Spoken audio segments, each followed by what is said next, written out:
በስመ አብ ወወልድ ወመንፈስ ቅዱስ አሐዱ አምላክ አሜን። ኤረሳይኩኪ ጽዮን ጽዮን ሆይ አልረሳሽም።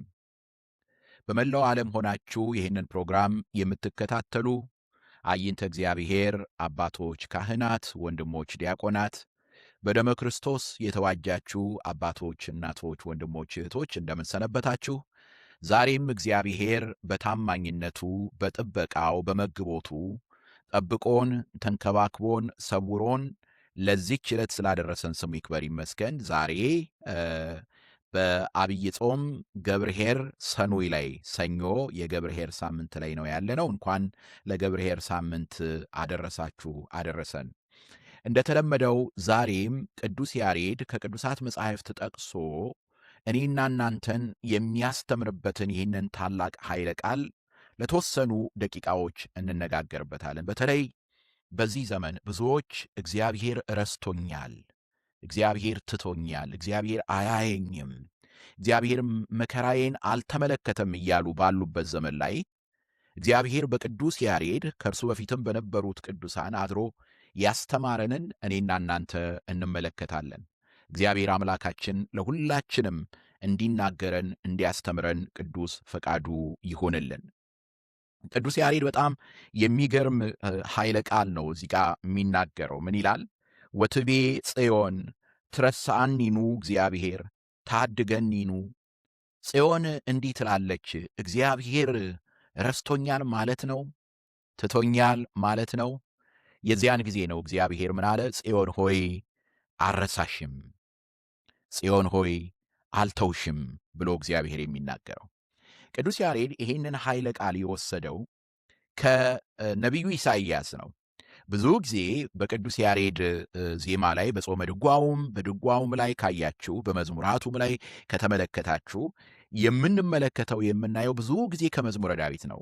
ነገር ግን የማይጠቅሰው የቅዱሳት መጻሕፍት ክፍል የለም ቅዱስ ያሬድ እና አሁን ለዛሬው ትምህርታችን የሆነንን ማለት በዚህ በገብርኄር ሰኑይ ላይ ደግሞ የሚጠቅስልን ከትንቢተ ኢሳይያስ ምዕራፍ 49 ላይ ነው የሚጠቅስልን። ቃሉ እንዲህ ይላል፣ ቁጥር 15 ላይ ነው። ትንቢተ ኢሳይያስ ምዕራፍ 49 ቁጥር 15 ላይ እንዲህ ይላል፣ በውኑ ሴት ከማኅፀኗ ለተወለደው ልጅ እስከማትራራ ድረስ ሕፃኗን ትረሳ ዘንድ ትችላለችን? አዎን እርሷ ትረሳ ይሆናል፣ እኔ ግን አልረሳሽም። እነሆ እኔ በእጄ መዳፍ ቀርጬሻለሁ። እግዚአብሔር ነው ይህንን የተናገረው። በተለይ ኢሳይያስን ካያችሁ በሁለት ታላላቅ ክፍል የሚከፈል መጽሐፍ ነው። የቅዱሳት መጻሕፍት አስተማሪዎች ይህንን በሚገባ ያስቀምጡታል። ሁለተኛው ክፍል፣ የመጀመሪያው ክፍል ከፄዋዌ ማለት ከምርኮ በፊት ያለውን ሁኔታ የሚገልጽ ነው። ሁለተኛው ክፍል ግን ከምርኮ በኋላ ያለውን ነገር የሚገልጽ ነው።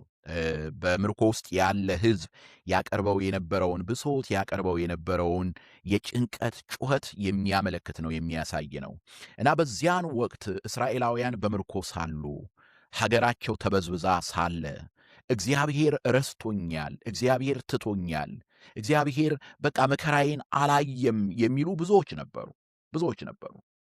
ስለዚህ እግዚአብሔር አምላክ ይህንን ቃል ሲናገር እንመለከታለን፣ እናያለን። ከላይ ከተመለከታችሁ ከቁጥር 13 ጀምሮ እግዚአብሔር ሕዝቡን አጽናንቷልና ለችግረኞቹም ራርቷልና፣ ሰማያት ሆይ ዘምሩ፣ ምድር ሆይ ደስ ይበልሽ።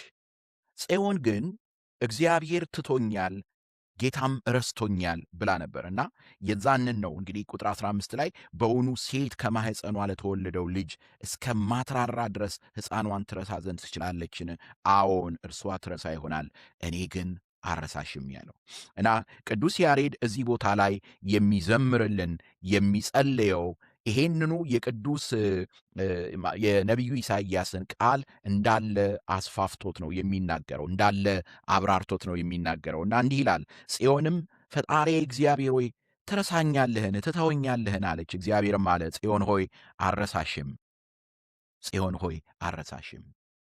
ስለዚህ ዛሬ በዚህ ጉዳይ ላይ እንነጋገራለን። ይህንን ቃል በምትሰሙበት ጊዜ፣ ይህንን ቃል በምታደምጡበት ጊዜ ይህ ሐሳብ ወደ አእምሮአችሁ፣ ይህ ሐሳብ ወደ ልባችሁ የመጣ ሰዎች ትኖሩ ይሆን? እግዚአብሔር ረስቶኛል፣ እግዚአብሔር ትቶኛል የምትሉ ቅዱስ ያሬድ ምንድን ነው የሚለው? በነገራችን ላይ ይሄንን ለቤተ ክርስቲያን ነው የሚናገረው ቅዱስ ያሬድ። ቤተ ክርስቲያን ማለት እኔና እናንተ ነን።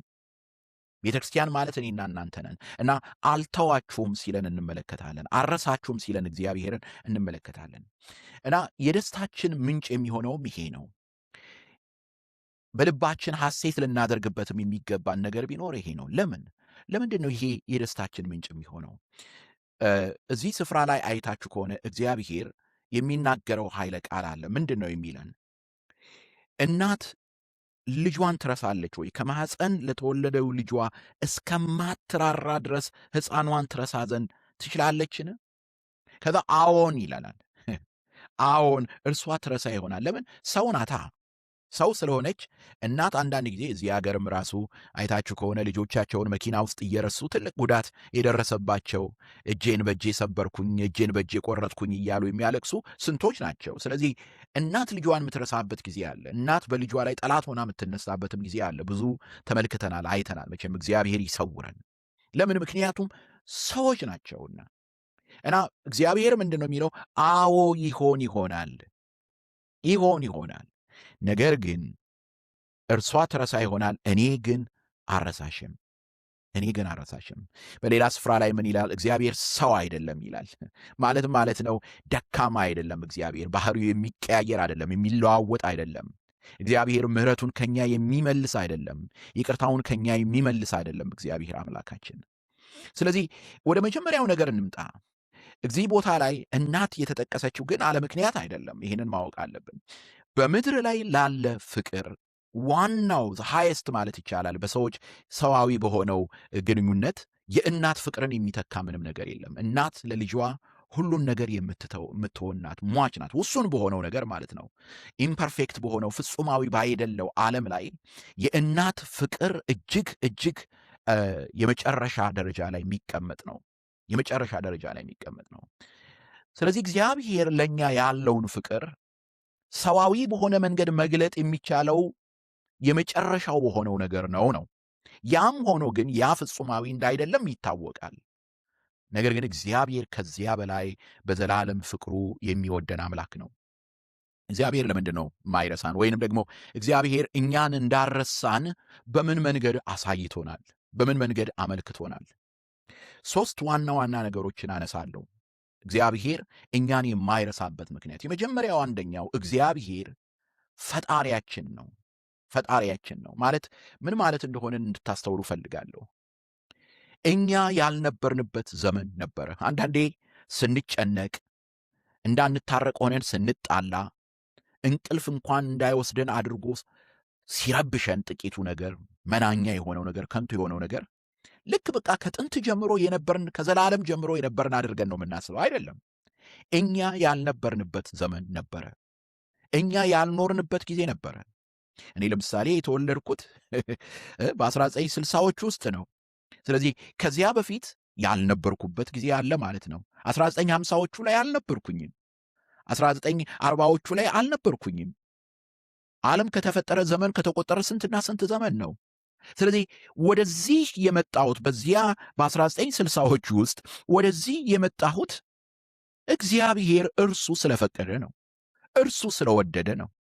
ስለዚህ በእያንዳንዳችን ሕልውና ውስጥ በእያንዳንዳችን መኖር ውስጥ የእግዚአብሔርን ጸጋ የእግዚአብሔርን ምሕረት እናያለን። ማለት በሌላ አነጋገር ምንድን ነው? ዛሬ የተጨነቅንበት ነገር ሲመለስ አይደለም የእግዚአብሔር ጸጋ የሚረጋገጠው። ዛሬ የጸለይንበት ነገር ሲመለስ አይደለም የእግዚአብሔር ጸጋ የሚረጋገጠው። እኔና እናንተ መኖራችን በዚህ ምድር ላይ የእግዚአብሔር የጸጋው ምስክር ነው። ለእርሱ ምሕረት፣ ለእርሱ ይቅርታ እኔና እናንተ መኖራችን የእርሱ ምስክር ነው። ለዚህ ነው ቅዱስ ዳዊት ራሱ በመዝሙረ ዳዊት ላይ ግሩምና ድንቅ አድርገህ ፈጥረኛልን አመሰግንሃለሁ ሲል እንመለከታለን ያለን። ስለዚህ የፈጠረን እግዚአብሔር ነው። ይሄ ነው አንዱ ልንገነዘበው የሚገባን ይሄን ነው። እኛ አሳስበን አይደለም የፈጠረን እግዚአብሔር አምላክ። እኛ ለምነነው ጎትጉተነው እባክህ ፍጠረን ብለነው አይደለም። ካለመኖር ወደ መኖር ያመጣን በእናታችን ማህፀን የሰራን ያበጀን እርሱ እግዚአብሔር አምላክ ነው። ስለዚህ የመጀመሪያው አንደኛው የማይረሳን እግዚአብሔር አምላካችን ለምንድን ነው ካልን ፈጣሪያችን ስለሆነ ነው። ፈጣሪያችን ስለሆነ ነው። ስሙ ይክበር ይመስገን። የመጀመሪያው የምንይዘው ይሄ ነው። ፈጣሪ ብዙ ጊዜ እንላለን አይደል? ይህንን ቃል እንደ ቀላል ነገር እንዳናየው፣ ዝም ብሎ ተራ ጃርገን አይደለም። ፈጣሪ በምንልበት ጊዜ ካለመኖር ወደ መኖር ያመጣኸኝ የህልውናዬ መሰረት አንተ ነህ ማለታችን ነው። እግዚአብሔር አምላካችን ይሄ የመጀመሪያው አንደኛው ነው። ሁለተኛው እግዚአብሔር እኛን እንደማይረሳ የምናውቀው እርሱ የሚመግበን ነው፣ በመግቦቱ የሚጠብቀን ነው። ይሄ መጋቢ የሚለውን ቃል እንመልከተው።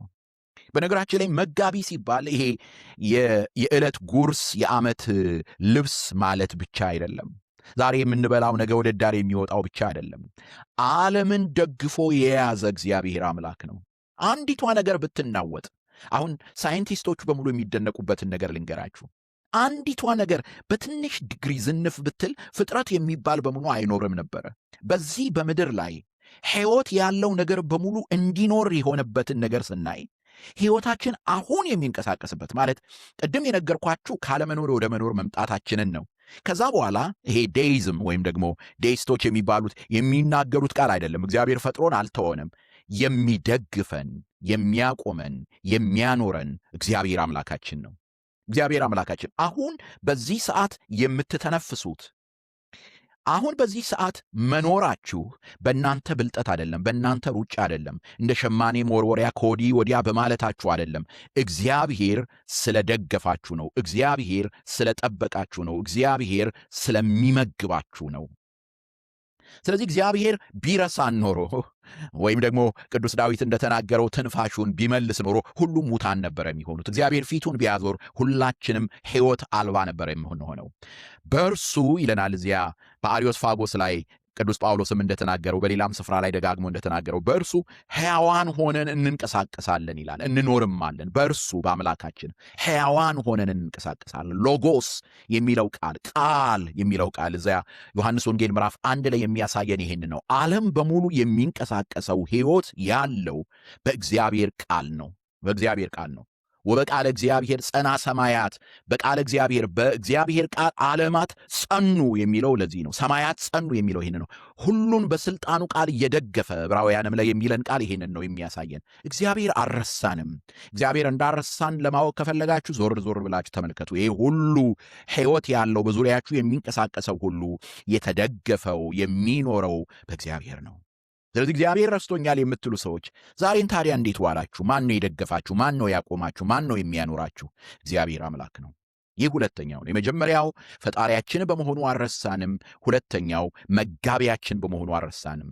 ሰማይን ያለ ምሰሶ ምድርን ያለ ካስማ ዘርግቶ የሚያኖር እግዚአብሔር ነው። የሚመግብ እግዚአብሔር ነው። ፀሐይን የሚያወጣ ዝናቡን የሚያመጣ እጽዋትን እንዲበስሉ የሚያደርግ ለፍሬ የሚያደርስ እግዚአብሔር አምላክ ነው። ይህንን አየሩን አስማምቶ የሚሰጠን እንድንተነፍስ ሰው የሚያደርገን እግዚአብሔር አምላካችን ነው። እግዚአብሔር አምላካችን ነው። ስለዚህ እግዚአብሔር በመግቦቱ አልረሳንም፣ በፈጣሪነቱ አልረሳንም። እግዚአብሔር ካለመኖር ወደ መኖር አምጥቶናል፣ አጽንቶናል፣ አሳድጎናል። ከልጅነት እስካሁን እስካለንበት አድርሶናል። እግዚአብሔር በመግቦቱ አልረሳንም። ይኸውና እስከ ዛሬ እየመገበን ነው፣ እየጠበቀን ነው፣ እየሰወረን ነው። በዚህ በቅዳሴያችን ላይ ያ ጸሎተ አኮቴት ደስ ይለናል። ሰውሮናልና፣ ረድቶናልና አይደል የሚለው አቅርቦናልና። እውነት ነው። የሱ ጥበቃ፣ የሱ እኛን መሰወር፣ የሱ እኛን መመገብ ነው ለዚህ ያደረሰን።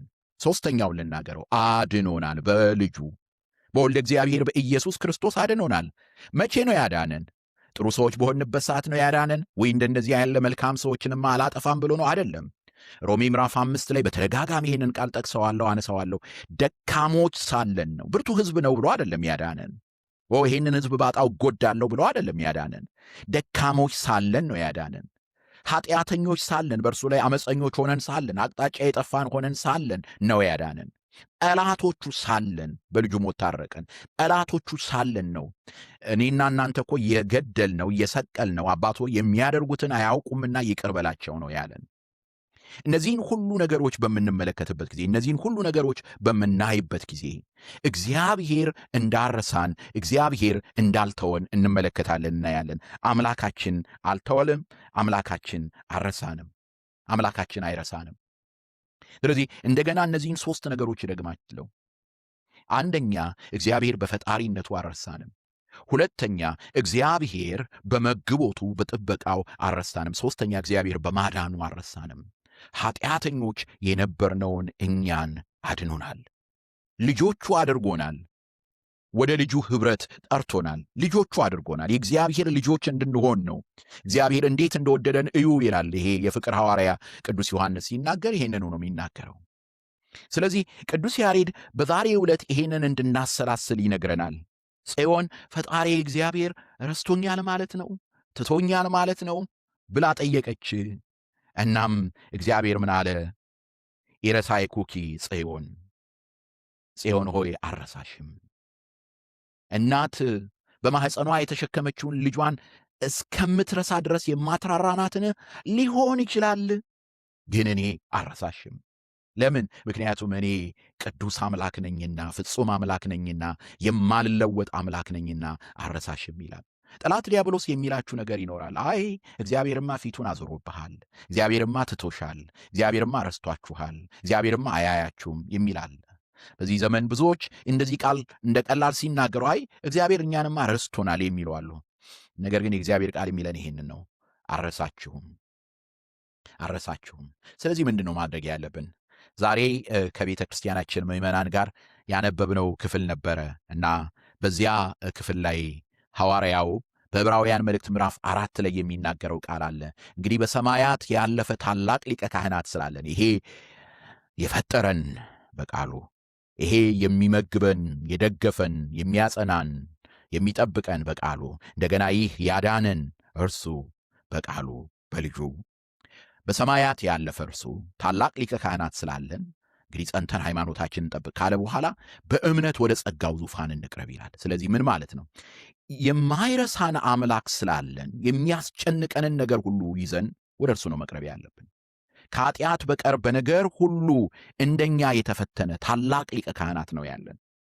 በነገር ሁሉ ከኃጢአት በቀር እንደኛ የተፈተነ ማለት መከራችንን የሚያውቅ፣ ሕመማችንን የሚያውቅ፣ ሐዘናችንን የሚያውቅ ታላቅ ሊቀ ካህናት አለ። ስለዚህ የሚያስጨንቀንን ሁሉ ወደ እርሱ ማምጣት ነው ያለብን፣ ወደ እግዚአብሔር ማምጣት ነው ያለብን። ጠላት ዲያብሎስ በዚህ ዘመን ብዙዎች ክርስቲያኖችን እንዳይጸልዩ፣ ወደ እግዚአብሔር እንዳይመጡ፣ እንዳይቀርቡ የሚያደርገው በዚህ አደገኛ በሆነ ሐሳብ ነው። እግዚአብሔር ትቶኛል፣ እግዚአብሔር ረስቶኛል። ምንድን ነው አማራጩ? እስቲ ተመልከቱት። እግዚአብሔር የለሽ የሆነውን ዓለም ተመልከቱት። እግዚአብሔር ከረሳችሁ ታዲያ ማን ነው የሚያስታውሳችሁ? ማን ነው የሚያያችሁ? ማን ነው የሚመለከታችሁ? እጅግ አደገኛ ነገር ነው። ስለዚህ እግዚአብሔር ያየናል፣ እግዚአብሔር ይመለከተናል፣ እግዚአብሔር ይረዳናል፣ ይደግፈናል። ስለዚህ ወደ እርሱ ወደ ጸጋው ዙፋን በእምነት እንቅረብ። ዋናው ነገር ይሄ ነው። በእምነት እንቅረብ። የጸጋው ዙፋን የት ነው? ከክርስቲያኖች ጋር በቅዱስ ቁርባን ዙሪያ በአንድነት የምንሰበሰብበት የቅዳሴው ሰዓት፣ ያ የጸጋው ዙፋን ነው። ቤተ ክርስቲያን የጸጋው ዙፋን ናት። የጸጋው ዙፋን የት ነው ያለው? ወደ ጸጋው ዙፋን የምንቀርብበት የጸሎት ቦታችን፣ አንድ ሩምም ትሁን 2 ክፍልም ይሁን ከቤተሰብም ጋር ሆነን ይሁን፣ ያቺ ስፍራ የጸጋው ዙፋን ናት። የጸጋው ዙፋን የት ነው? እንደ ምናሴ ለምን በቀፎ ውስጥ እንኳን አንሆንም? በዚያ ውስጥ ሆነን ወደ ጸጋው ዙፋን በእምነት እንቅረብ። ያቺ የጸሎት ስፍራችን የጸጋው ዙፋን ናት። ወደ እርሱ የምንቀርብበት የእርሱ ፊት ናት የጸጋው ዙፋን፣ የእርሱ ገጽ ናት የጸጋው ዙፋን።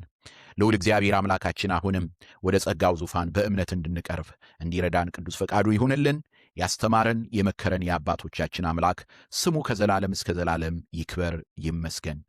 ስለዚህ ዛሬ እጠይቃችኋለሁ፣ እግዚአብሔር እናንተን እንዳልረሳ፣ እግዚአብሔር እንዳልተዋችሁ ያስተዋላችሁበት የሕይወታችሁ ምዕራፍ ነበረ ወይ? እስቲ ምስክርነታችሁን ኮሜንት መስጫው ላይ ጻፉልኝ።